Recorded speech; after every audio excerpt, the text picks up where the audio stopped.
وہ لوگ وہیں پہ جمع ہوتے تھے. حضرت عمر فاروق رضی اللہ تعالیٰ عنہ وہاں پہ آئے, ہاتھوں میں ننگی تلوار, اور لوگوں سے برجستہ کہا کہ لوگوں, مصطفیٰ کریم علیہ السلام کے نقش قدم پر چل کر عمر مکہ چھوڑ کر مدینے کی جانب رخصت ہو رہا ہے. کسی کے اندر اگر مجال ہے تو عمر کا رستہ روکنے کی کوشش کرے. اگر کوئی چاہتا ہے کہ اپنے بیوی کو بیوہ کی صورت میں دیکھے تو عمر کے سامنے آئے اور تلوار سے مقابلہ کرنے کی جرأت. عمر فاروق رضی اللہ تعالیٰ اتنے قوی, اتنے بہادر اور اس قدر چڑی شخصیت کا نام عمر فاروق رضی اللہ تعالیٰ عنہ ہے کہ سرور انبیاء علیہ السلام اسلام کی تبلیغ, اسلام کے ارشاد کا جب معاملہ آتا, حضرت عمر فاروق رضی اللہ تعالیٰ جس رستے سے چلتے تو مصطفیٰ کریم علیہ السلام کا فرمان آبیشار عمر وہ ہے کہ جس رستے سے شیطان اپنے رستے کو بدل دیا کرتا. اور آج برملا یہ کہنے کی جرأت کر رہا کہ عمر جس رستے سے چلے شیطان اس رستے کو بدل دیتا ہے. جس رستے سے عمر چلے شیطان اس رستے کو بدل دیتا ہے. جس کے چلنے سے شیطان اپنا رستہ بدلے تو سوچ کر دیکھے کہ اس کے تذکرے جہاں پر ہوں گے, اس کا نام جہاں لیا جائے گا, جہاں ان کے نام کی محفلیں سجائی جائے گی, جہاں ان کے نام کا جشن, جہاں ان کے نام کا جلسہ منعقد ہوگا, جہاں ان کے نام کی مالا جپی جائے گی, جہاں ان کے نام کے رٹ لگائی جائے گی, جہاں ان کے نام کا ورد کیا جائے گا, میرا یقین کہتا ہے کہ عمر جس رستے سے چلے شیطان رستہ بدلتا ہے. عمر کا ذکر جہاں ہو وہاں شیطان بھی اپنا رستہ بدلتا ہے, وہاں بھی شیطان قریب نہیں آتا. یہاں پر ایک بات اور کہنے کی کوشش کروں کہ کچھ لوگ حضرت سیدنا عمر فاروق رضی اللہ تعالیٰ عنہ کے نام سے جلتے ہیں, ان کے نام سے خفا ہوتے ہیں, ان کے نام پر لعن طعن کرتے ہیں. اہل سنت کا اس سے کوئی سروکار, کوئی رشتہ نہیں. اہل سنت کا اس سے کوئی تعلق نہیں. ہم ان کی عزت کرنے والے, ہم ان کی تقریم کرنے والے, ہم ان کے نقش قدم پر چلنے والے, ہم انہیں مراد مصطفیٰ, مراد پیغمبر ماننے والے لوگ ہیں. ہم ان کے نام سے چلنے والے لوگ نہیں.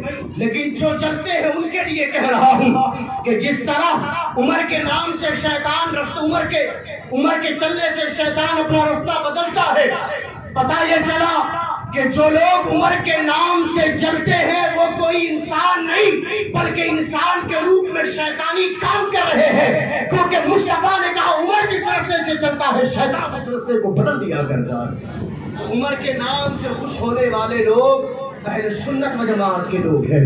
عمر کے نام سے چلنے والے لوگوں کا نام اہل سنت کا نام نہیں دیا جا سکتا. وہ اہل سنت کے فرق ہرگز نہیں ہو سکتے. اہل سنت کا جو ماننے والا ہوگا, جو اہل سنت کا وفادار اور پیروکار ہوگا, یقین جانیے اس کے دل میں مصطفیٰ کریم کے تمام جانثاروں کی محبت کا سیلاب امڑ رہا ہوگا. جبھی تو مصطفیٰ کریم علیہ السلام نے ارشاد فرمایا الصحابی کالنجوم بأیہم اقتدیتم اہتدیتم, میرے صحابہ ستاروں کی مانند ہیں, ان میں سے تم جس کی پیروی کرو اللہ کریم تمہیں ہدایت کی منزلیں عطا فرمائے گا. حضرت عمر فاروق رضی اللہ تعالیٰ جب آقا کریم علیہ السلام کے پردہ فرمانے کے بعد حضرت سیدنا ابو بکر صدیق رضی اللہ تعالیٰ عنہ خلیفہ مقرر ہوئے. حضرت سیدنا ابو بکر صدیق رضی اللہ تعالیٰ عنہ کے بعد حضرت سیدنا عمر فاروق رضی اللہ تعالیٰ عنہ کی خلافت کا دور آیا. آپ نے ایک سے بڑھ کر ایک واقعات حضرت عمر فاروق رضی اللہ تعالیٰ عنہ کی زندگی کے سماعت کیے ہوں گے. میں ایک بات کہنے کی کوشش کر رہا ہوں. حضرت عمر فاروق رضی اللہ تعالیٰ عنہ, ان کے پاس کہیں سے عطر آ گیا, خوشبو آئی. حضرت عمر فاروق رضی اللہ تعالیٰ عنہ کا یہ معاملہ تھا کہ مال غنیمت سے جو چیز حاصل ہوتی اسے تمام لوگوں میں تقسیم کیا کرتے. کہیں سے خوشبو آ گئی, اسے تقسیم کروانے کا معاملہ آیا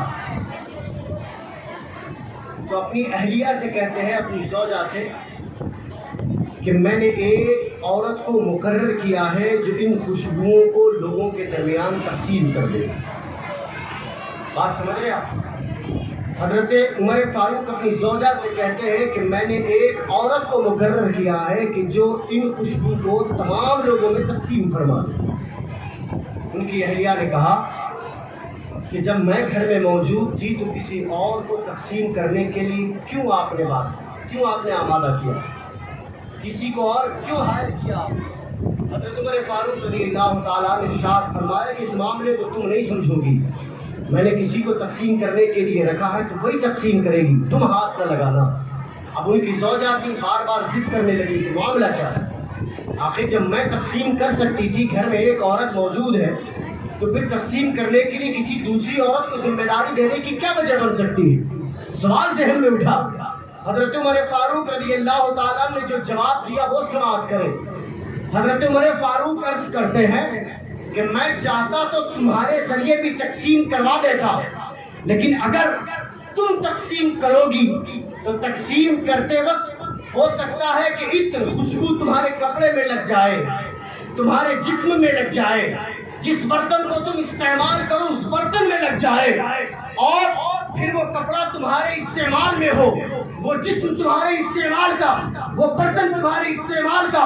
عمر فرماتے ہیں کہ عمر کو یہ گوارا نہ ہوا کہ کل اگر خدا مجھ سے پوچھے کہ عمر تو نے بندوں کے درمیان خوشبوؤں کو تقسیم کرانا تھا تو تو نے اپنی بیوی کے کپڑے میں بھی عطر لگنے دیا، اپنی بیوی کے لباس میں، اپنی بیوی کے جسم میں، اپنی بیوی کے برتن میں لگنے دیا۔ عمر اس سوال کے جواب دینے کی ہمت نہیں رکھتا، اس لیے عمر نے تم سے نہیں بلکہ کسی اور سے اس کام کی ذمہ داری کا وعدہ فرمایا۔ سوچے تو صحیح کہ معاملہ کیا ہے۔ عمر فاروق رضی اللہ تعالیٰ اس قدر عدل و انصاف کی علم برداری کرتے ہوئے نظر آتے ہیں کہ تاریخ میں ایسا وصف دینے والی اور ایسی شخصیت کا دوبارہ نظارہ سامنے نہیں آتا کہ حضرت عمر فاروق رضی اللہ تعالیٰ نے ایک یہودی اور ایک مسلمان کے درمیان کسی معاملے میں آپس میں تنازع پیدا ہو گیا، زمین کا کوئی معاملہ تھا، تو وہ چلے مصطفیٰ کریم علیہ السلام کی بارگاہ میں، آقا کریم علیہ السلام سے اس کا فیصلہ کروائے۔ جب وہاں پہنچے تو حضرت نبی کونین علیہ السلام نے دونوں کے معاملے کو سنا اور فیصلہ یہودی کے حق میں کر دیا، یہودی کے فیور میں فیصلہ کر دیا۔ وہ دونوں واپس وہاں سے نکلے تو یہودی تو خوش تھا کیونکہ اس کے فیور میں فیصلہ ہوا تھا، جو مسلمانوں کے بھیس میں منافق تھا اسے تکلیف ہوئی کہ فیصلہ میرے فیور میں نہیں ہوا۔ اس نے کہا کہ ایسا کرتے ہیں کہ چلے اس کا فیصلہ حضرت عمر سے کرواتے ہیں، یہ حضور کی زندگی کی بات ہے، ظاہری زندگی کی بات۔ اب وہ دونوں چلے حضرت عمر کی بارگاہ میں۔ حضرت عمر نے پوچھا کیا معاملہ ہے، دونوں نے اپنے معاملے کو پیش کیا۔ حضرت عمر ابھی فیصلہ کرنے والے تھے کہ یہودی نے کہا اے عمر فیصلہ کرنے سے پہلے میری ان باتوں کو سنو۔ پوچھا کیا؟ کہا کہ اس معاملے کو ہم نے تمہارے نبی کی بارگاہ میں بھی پیش کیا تھا۔ پوچھا آقا کی بارگاہ میں؟ کہا ہاں۔ تو آقا نے کیا کہا؟ تو یہودی کہتا ہے کہ آقا نے یہ فیصلہ میرے حق میں میرے فیور میں کر دیا، لیکن اسے شک تھا اس لیے وہ آپ کی بارگاہ میں دوبارہ فیصلہ کرانے آیا۔ حضرت عمر نے سنا، بولے ابھی فیصلہ کرتا ہوں۔ اندر گئے، تلوار تو لٹکی رہتی تھی نا، ننگی تلوار لائی اور حضرت عمر فاروق نے یہ کہتے ہوئے اس کی گردن اڑا دی کہ جو میرے مصطفیٰ کا فیصلہ قبول نہ کرے، عمر کی تلوار اس کا فیصلہ کرتی نظر آتی۔ حضرت عمر فاروق نے اپنی تلوار سے اس کے سر کو تن سے جدا کر دیا۔ پورے مدینہ المنورہ میں یہ شور آ گیا، یہ شور ہوا کہ آخر عمر نے ایک مسلمان کو قتل کر دیا، مسلمان کو شہید کر دیا، یہ غلط بات ہے، مسلمان کو مار دیا۔ واویلا مچ گیا، لوگ حضور کی بارگاہ میں یہ شکایت لے کر گئے۔ آقا کریم نے عمر کو بلوایا، عمر آؤ۔ عمر مصطفیٰ کی بارگاہ میں آئے۔ آقا نے پوچھا ہے عمر تم نے مسلمان کو مار دیا؟ عمر کہتے ہیں آقا میں نے تو مسلمان کو نہیں مارا۔ آقا نے کہا عمر لوگ تو کہتے ہیں کہ عمر نے مسلمان کو کاٹ دیا، شہید کر دیا۔ عمر مسکراتے ہوئے کہتے ہیں یا رسول اللہ عمر کے تلوار میں اتنی طاقت ہے ہی نہیں کہ جو مسلمانوں کے خلاف کھڑی ہو۔ عمر نے کسی مسلمان کو نہیں مارا ہے۔ آقا کے حبیب آقا کہتے ہیں اے عمر لوگوں میں تو مشہور ہے کہ عمر نے مسلمان کو مارا۔ عمر کہتے ہیں یا رسول اللہ عمر اس شخص کو مسلمان مانتا ہی نہیں جو آپ کے فیصلے کے بارے میں شک کرتا ہو۔ آقا نے سنا مسکراہٹ آئی اسی وقت جبریل امین آئے مصطفیٰ کی بارگاہ میں خدا کا کلام لے کر حاضر ہوئے جس کا مفہوم یہی نکلتا ہے کہ لوگوں کو کیا ہو گیا کہ اللہ اور اللہ کے رسول کے فیصلے میں شک کرتے ہیں. نتیجہ یہ نکلا کہ عمر نے کہا تھا آقا جو آپ کے فیصلے کو نہ مانے عمر مسلمان نہیں مانتا. رب نے بھی یہی کہا محبوب جو تمہارے فیصلے کو نہیں مانے خدا بھی اسے مسلمان نہیں مانتا. عمر فاروق رضی اللہ تعالیٰ کی تلوار تو نکلی رہتی تھی لیکن کفر کے خلاف عمر اسے مسلمان مانتے ہی نہیں تھے جو مصطفیٰ کو نہ مانتا ہو جو مصطفیٰ کی چوکھٹ سے وابستگی نہیں رکھتا ہو. حضرت عمر فاروق رضی اللہ تعالیٰ نبی رحمت آقا انوار علیہ السلام کی جانثاری حضور اکرم علیہ السلام کے نقش قدم پر چلنے کا جو مزاج حضرت عمر فاروق رضی اللہ تعالیٰ نے دنیا والوں کو دیا تاریخ میں اس کی مثال نہیں ملتی. ان کا غلام نام اسلم تھا. ایک جنگل سے گزر رہے تھے رستے میں ایک وادی آئی یا یوں کہہ لیں ایک بڑا نالا آیا. وہاں قریب گئے حضرت عمر فاروق وہاں رکے اور زاروں قطار رونے لگے. ہچکیاں بن گئی. ان کے غلام اسلم نے پوچھا امیر المومنین معاملہ کیا ہے؟ یہاں نہ کسی نے آپ کو کچھ کہا ہے نہ کسی نے کوئی تکلیف دی ہے. آج آخر اس وقت رونے کی وجہ کیا ہے؟ رونے کا سبب کیا ہے؟ حضرت عمر فاروق عرض کر ارشاد فرماتے ہیں بات صرف اتنی سی ہے یہاں مجھے کسی نے کوئی تکلیف نہ دی لیکن ایک وقت تھا جب عمر اپنے باپ کے ساتھ یہاں پر آیا تھا. عمر کی عمر بڑی چھوٹی سی تھی. میرے باپ نے مجھے 6 اونٹ دیے تھے کہ اس کی حفاظت کرو. میں اس کی حفاظت کرتا تھا. آگے کے اونٹ کو سیدھا کرتا تو پیچھے کا اونٹ ٹیڑھا ہو جاتا تھا. پیچھے کے اونٹ کو سیدھا کرتا تو سامنے والا اونٹ اپنے رستے کو بدل دیتا تھا.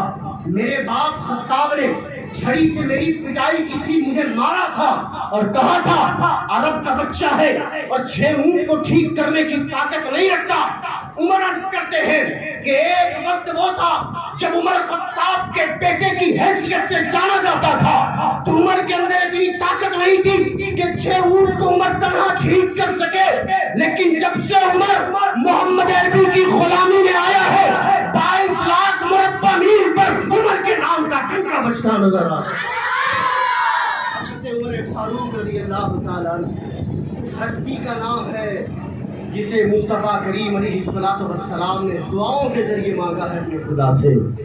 دعاؤں کے ذریعے مصطفیٰ کریم علیہ السلام نے اپنے رب سے مانگا ہے کہ عمر کو دیجیے عمر کو دیجیے عمر کو دیجیے.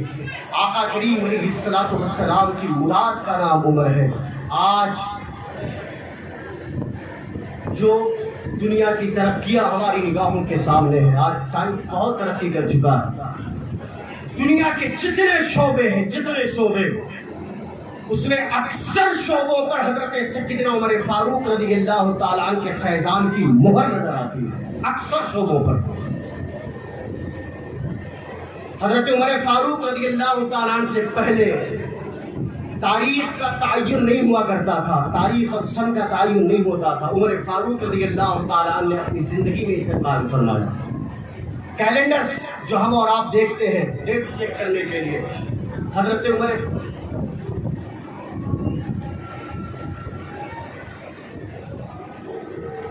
اللهم صل على سيدنا وسندنا وشفيعنا وحبيبنا ومولانا محمد وعلى آله وصحبه وبارك وسلم. صلاة وسلام عليك يا رسول الله صلاة وسلام عليك يا حبيب الله صلی اللہ تعالی علیہ وسلم. 2-4 منٹ اور. آج دنیا ترقی یافتہ ہو چکی ہے. بہت ساری چیزیں بہت ساری فیسلٹیز ہمارا اپنی نگاہوں سے دیکھتے ہیں لیکن اس کا صحرا اگر کسی کے سر جاتا ہے تو وہ ذات سیدنا عمر فاروق کی. حضرت عمر فاروق رضی اللہ تعالیٰ عنہ کیلنڈرز کا انعقاد حضرت عمر فاروق رضی اللہ تعالیٰ عنہ کی زندگی میں ہوا. انہوں نے قائم کروایا. پولیس فوجی جو ہوتی ہے فوج اس فوجی چھاؤنی کا اہتمام حضرت عمر فاروق رضی اللہ تعالیٰ عنہ کی زندگی میں ہوا. جگہ جگہ مختلف شہروں میں مکانات کی تعمیرات لوگوں کے رکنے کے لیے ٹھہرنے کے لیے آرام کرنے کے لیے حضرت عمر فاروق رضی اللہ تعالیٰ نے قائم فرمایا. مکہ المکرمہ سے لے کر مدینہ المنورہ تک تقریباً اس پورے رستے میں حضرت عمر فاروق رضی اللہ تعالیٰ مختلف جگہوں پر جگہ جگہ پر رستے بھر میں مکانات تعمیر کروائے تاکہ آنے جانے والے مسافرین کے ٹھہرنے کا انتظام کیا جا سکے، نہریں کھدوائی تاکہ لوگوں کے پانی کا انتظام ہو، پانی کی پرابلم کبھی نہ ہو۔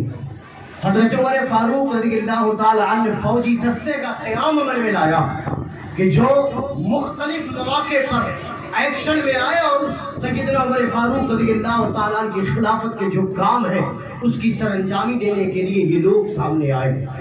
حضرت عمر فاروق رضی اللہ تعالیٰ عنہ کہ جن کی زندگی میں مدرسوں کا قیام عمل میں آیا، جن کی زندگی میں تعلیم کے لیے باضابطہ نظام جو قائم کیا وہ حضرت عمر فاروق رضی اللہ تعالیٰ عنہ کی زندگی کا کارنامہ، مدرسین کی، معلمین کی تنخواہوں کا تعین حضرت عمر فاروق رضی اللہ تعالیٰ عنہ کی زندگی میں ہوا، مساجد کے ائمہ کی تنخواہوں کا تعین حضرت عمر فاروق رضی اللہ تعالیٰ عنہ کی زندگی میں ہوا، کانسٹیبل لوگوں کی پہرے داری کے لیے جو نظام عمل میں لایا، راتوں میں جاگ جاگ کر لوگوں کے علاقوں کی پہرے داری کرنے کا نظام حضرت عمر فاروق رضی اللہ تعالیٰ عنہ کی زندگی میں ہوا، جو بچے اپنے ماں باپ سے بچھڑ جائے اور جن کا کوئی پوچھنے والا نہ ہو، پرسان حال نہ ہو، حضرت عمر فاروق رضی اللہ تعالیٰ عنہ کی زندگی میں گمشدہ بچوں کا انتظام، ان کی پرورش اور ان کی تعلیم کا پورا انتظام سیدنا عمر فاروق رضی اللہ تعالیٰ عنہ نے کروایا۔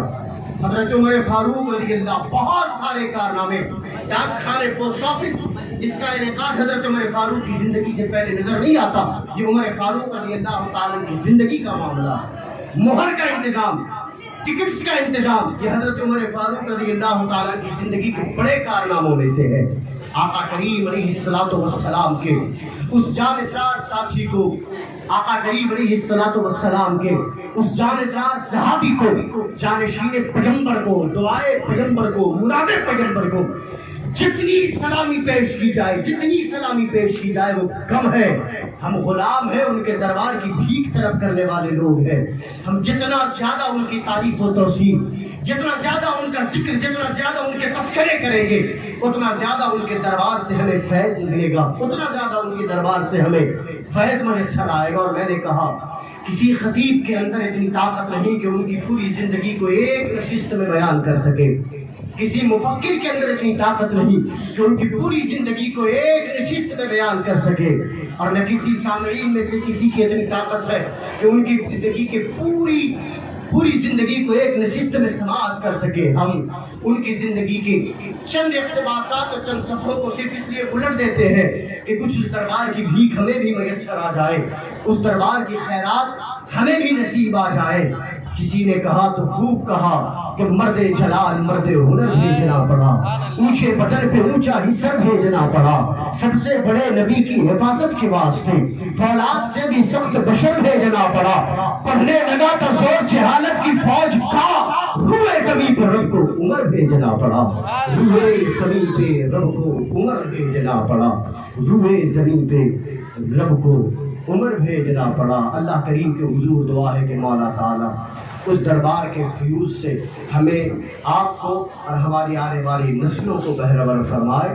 آقا کریم علیہ الصلوۃ والسلام کے سچے جانشینوں کی ہمیں زندگیاں پڑھنے اور اس سے فیض حاصل کرنے کی رب تبارک و تعالی ہمیں توفیق عطا فرمائے، آمین۔